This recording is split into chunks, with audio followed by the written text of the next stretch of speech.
what I'd like to do tonight is to talk about some of the advances that we've discovered with the use of certain nutritional components in the treatment of neuropathy, but most particularly diabetic neuropathy.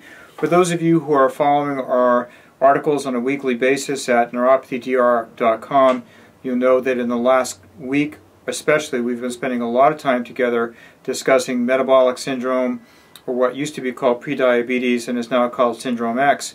And the reason I spend so much time on this is that there's a very, very large segment of the population that suffers from peripheral neuropathy, as you probably know.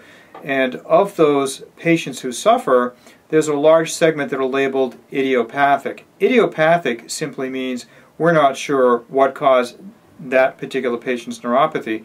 Well, as I've said time and time again, not only to my patients in the clinic and through my articles and books, but also on the air here, is that many patients who have been diagnosed with idiopathic neuropathy probably in fact have metabolic syndrome or prediabetes. Now obviously the treatment for metabolic syndrome is going to be slightly different than prediabetes, but I will tell you this, that the treatment for metabolic syndrome is very, very close to the same way we treat a patient with type 2 or non-insulin dependent diabetes. This is not something to be playing around with. This is something you need to be working with a healthcare professional on for sure. We are absolute fanatics about making sure that blood sugars are monitored. Very frequently, in fact, we have our patients monitor the blood sugars 4 times per day, and in some cases even more.